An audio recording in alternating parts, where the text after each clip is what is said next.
Mira adjusted her chair with a practiced shove of her elbow, rolling herself up to the counter of her favorite diner.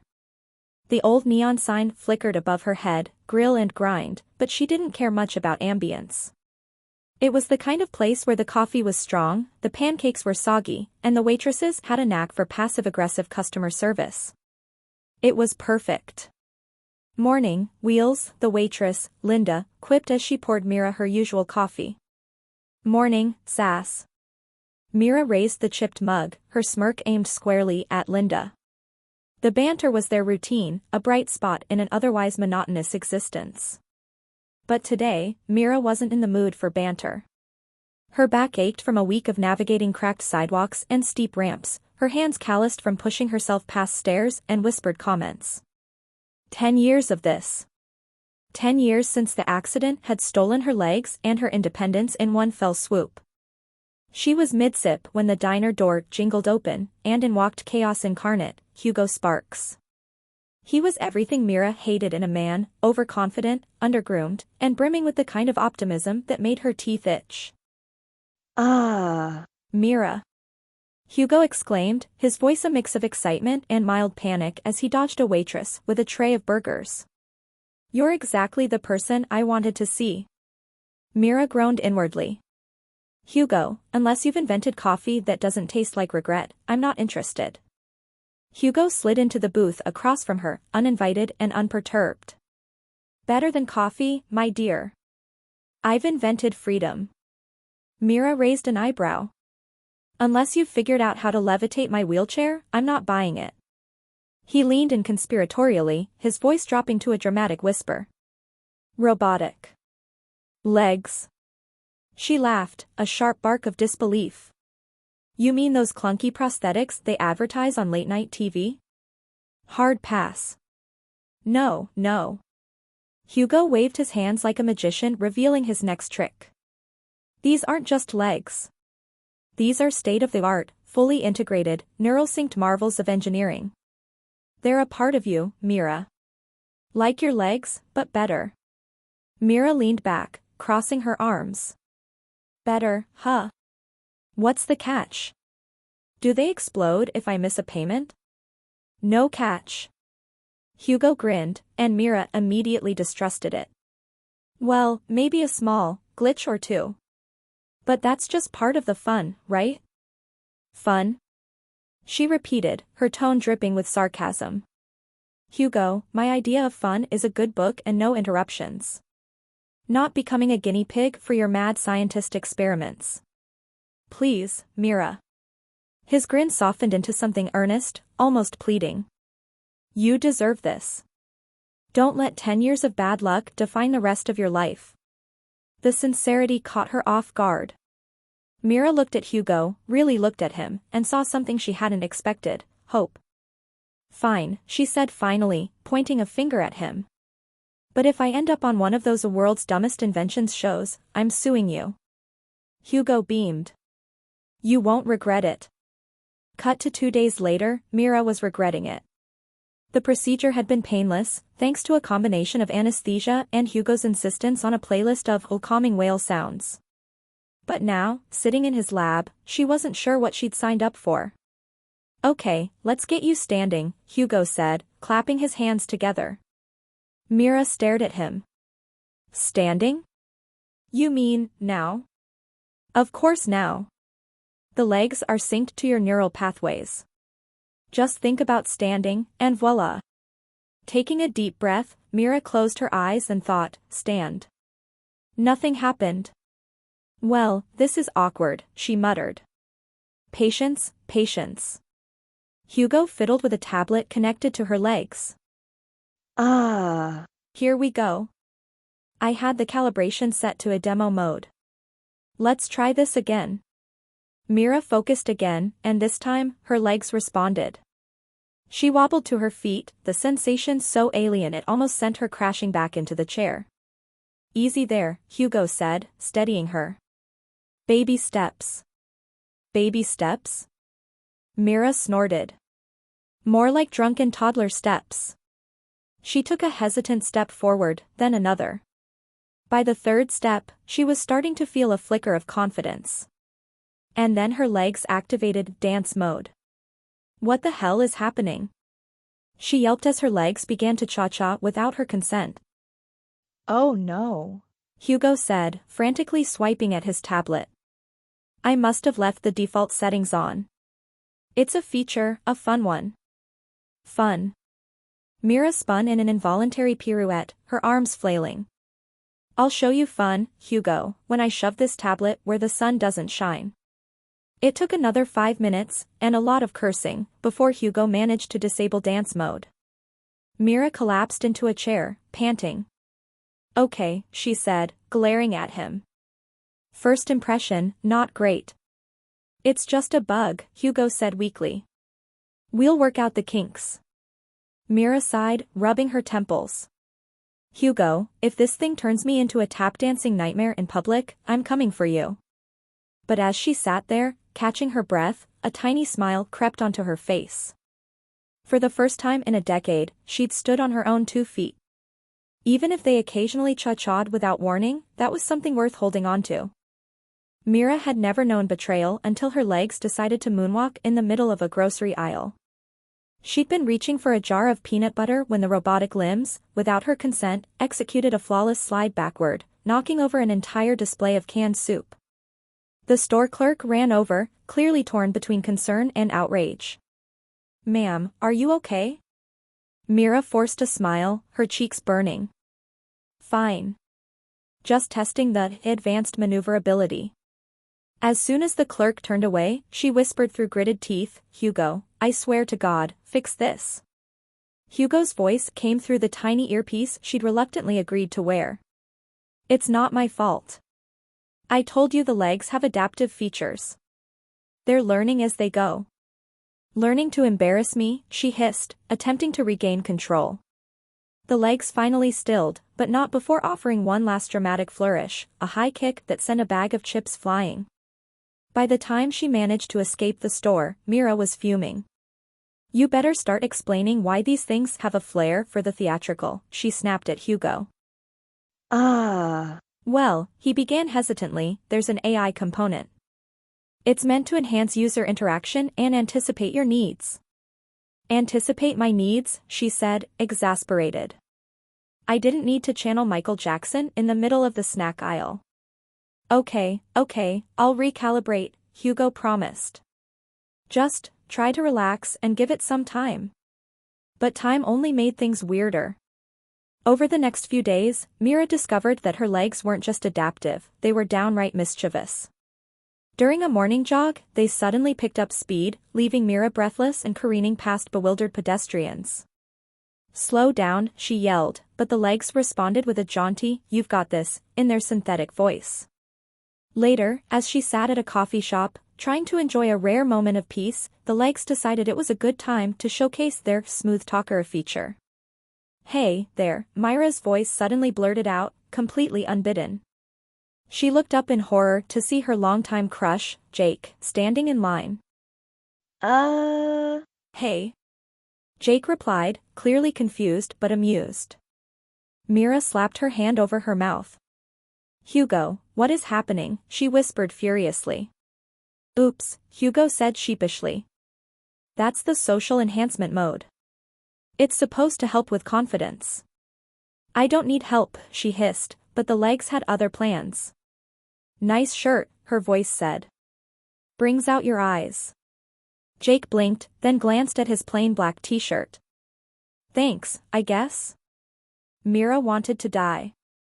Stop it, she muttered under her breath. The legs, however, weren't done. They leaned her forward slightly, just enough to make her look like she was intentionally closing the gap between her and Jake. Want to grab a coffee sometime? The legs asked for her, using her voice but adding a sultry edge she'd never have dared attempt. Jake's eyebrows shot up. Then, to Myra's utter disbelief, he smiled. Sure.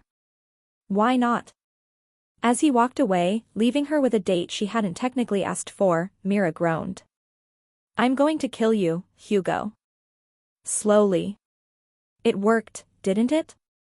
Hugo said cheerfully. It worked because Jake's a saint.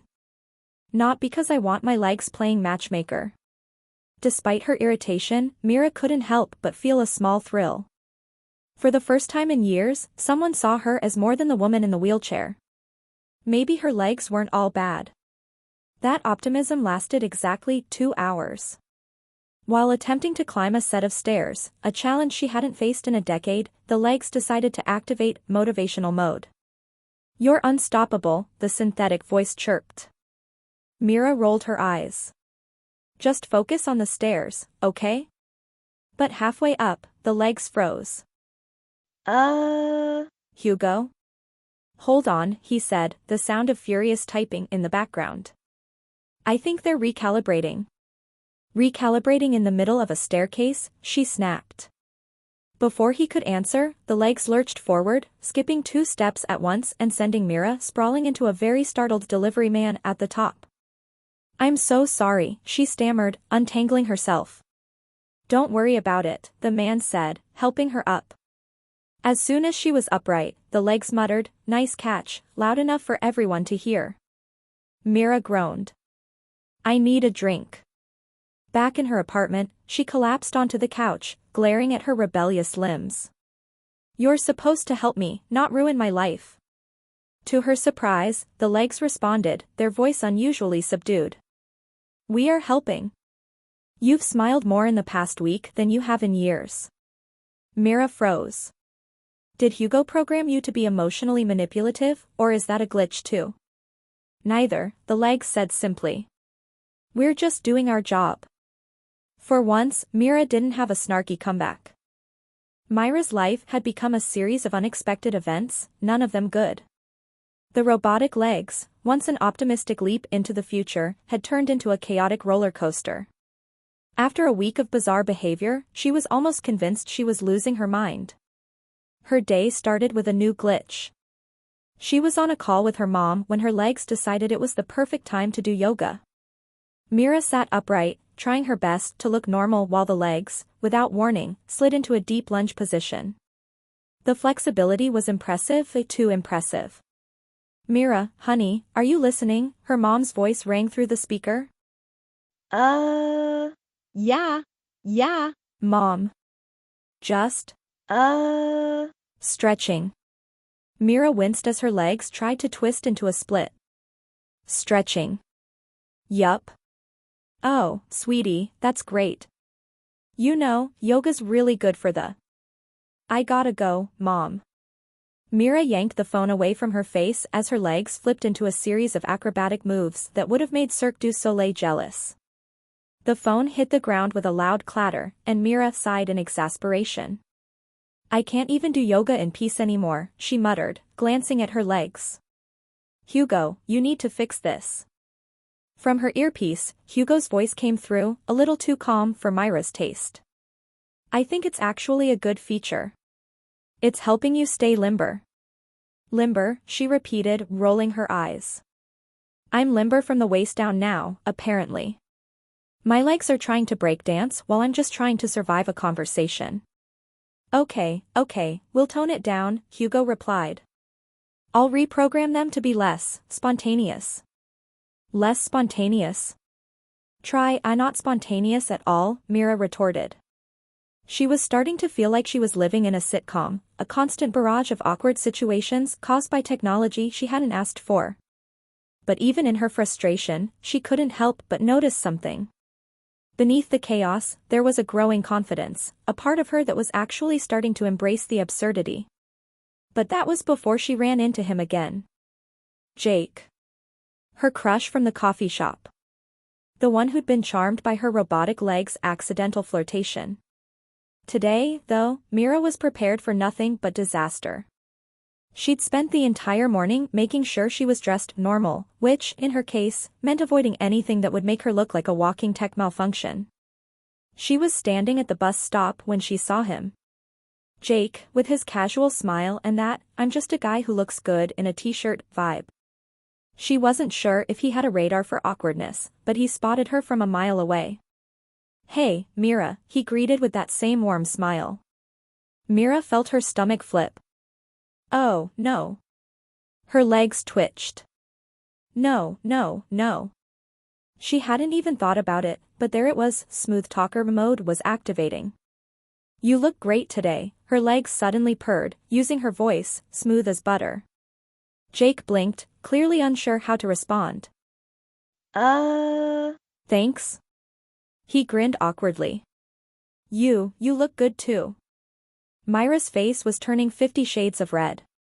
She opened her mouth, trying to say something, anything, to stop the embarrassing display of unintentional flirtation. But then the legs leaned forward, as though urging her to lean in closer. Maybe we could grab a drink sometime, they asked. I know a place. It's really good. Jake chuckled nervously. Well, that's forward. Myra's body stiffened, her mind screaming, but her legs were in full control now. Don't worry, the legs added with an odd, cheerful tone. I'm very persistent. Jake was looking at her, his face a mix of confusion and amusement. Well, sure, I guess. Myra finally snapped. I'm so sorry. This is not me. I wasn't trying to. Hey, no problem, Jake said quickly, his smile broadening. You're just direct. I respect that.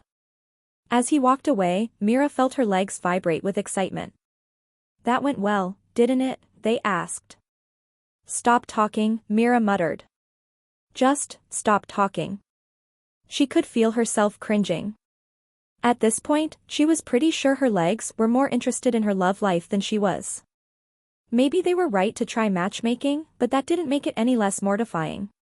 Myra slumped down onto the nearby bench, covering her face with her hands. I can't deal with this. You've got this, the legs chimed in, their synthetic voice filled with unnecessary enthusiasm.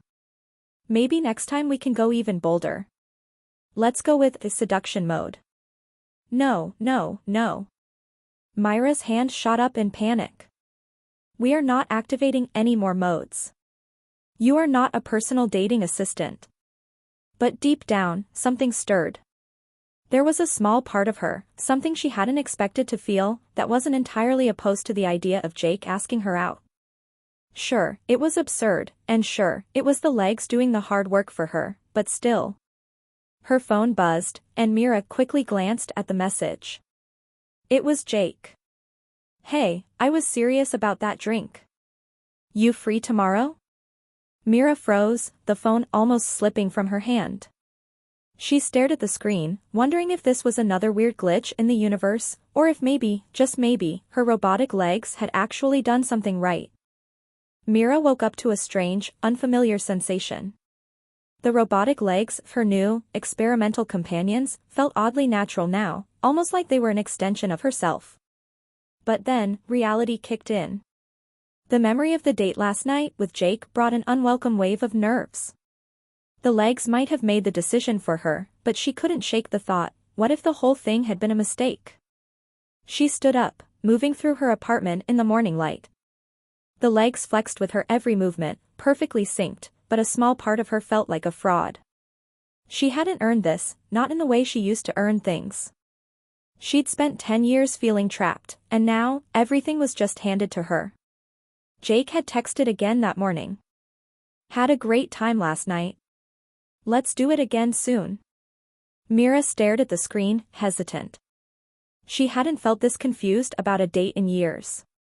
The question of whether she was in control or whether the legs had made it all happen was gnawing at her. After a deep breath, she decided to respond. Sure, when? The reply came almost instantly. How about tonight? I know a great place. The nervous excitement crept back up again. She shouldn't feel like this. She wasn't some teenager, but something about Jake's easygoing demeanor and the confidence the legs had given her made her second-guess everything. Okay, tonight, she typed back, her fingers trembling slightly. As the evening drew closer, Myra's thoughts turned to the date. What if her legs were still unpredictable? What if they malfunctioned and flirted with Jake again? She didn't even know how to explain it without sounding crazy. To make matters worse, the legs had developed a weird tendency to prepare for outings in a way that made Myra's decisions even more awkward. In the mirror, she could see her reflection. The legs looked sleek, polished, even intimidating. They weren't just robotic, they were a fashion statement, and they clearly had a mind of their own. They stood taller than she was used to, their design elegant but overly assertive. Her phone buzzed again, snapping her out of her thoughts. It was Jake. Hey, don't worry about anything. Just show up and have fun. No pressure. Her stomach did a flip. No pressure? Was he a mind reader? Did he know how badly Mira was overthinking everything? She sighed and grabbed her coat. Okay, she muttered to herself, no more excuses. By the time she arrived at the restaurant, her nerves had reached a new high. Jake was already waiting for her, sitting at a corner table with a smile that was effortlessly charming. It took her a moment to get her bearings, but the legs did their usual trick of focusing her attention. They walked with confidence, almost as if the joints themselves were giving her a pep talk. Jake stood when he saw her approach, offering a warm greeting. Mira, you look great. Mira smiled awkwardly, but her legs seemed to take that as an invitation to glide toward him, like a model on a runway. She had absolutely no control over the graceful move, but she tried to salvage the moment. Thanks, she said. You look like a guy who knows how to pick a restaurant. Jake chuckled, pulling out her chair. I try. But as she sat down, the legs did something she wasn't prepared for. They activated a fancy dinner mode, which, apparently, included adding extra stability in her seat and even adjusting her posture so that she sat up straighter. She felt like an overly refined robot on display. Her legs had gone too far. You okay? Jake asked, noticing her hesitation. Mira paused, biting her lip. Yeah. Just trying to get used to the legs. Jake gave a sympathetic nod. Yeah. I've noticed. But I think they suit you. They're a work in progress, Mira admitted.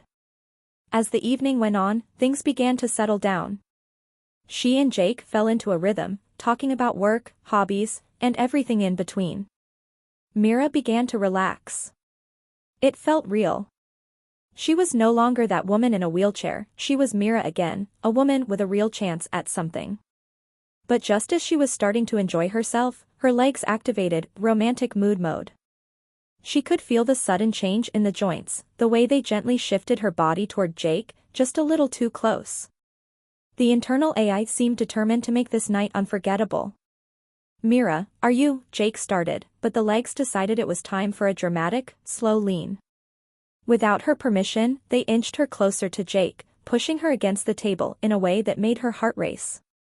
Oh, no, she whispered under her breath, trying to regain control. But her legs were doing their best impression of a seductress in a rom-com. You okay, there? Jake asked, blinking at the sudden proximity. Mira fought the urge to push away, but the legs had locked in position, making the shift almost impossible. She wanted to scream. Great, she said through clenched teeth. Just great. Jake seemed to misread the situation, leaning in slightly himself. You know, I'm really glad we're doing this. At that moment, Mira realized something crucial. She wasn't controlling the night, her legs were. And they were not taking no for an answer. Jake, she said, trying to put some distance between them. I need a minute. She stood up quickly, almost toppling herself in the process. The legs, however, seemed incredibly unhelpful, moving with a speed that was not her own, as though they wanted to keep her tethered to the moment. I'm sorry, she said, her voice tight. I didn't sign up for this. But Jake just laughed, that easygoing smile never leaving his face. Mira, it's cool. Honestly, I think you're kind of amazing.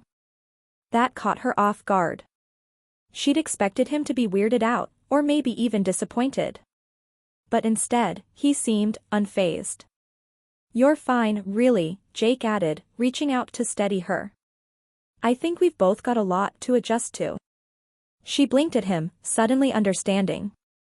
She wasn't the only one learning how to deal with the absurdity of her new reality. And, in that moment, Jake wasn't making her feel broken. He was just making her feel normal again. Mira let out a breath, finally able to relax. I think I can do this.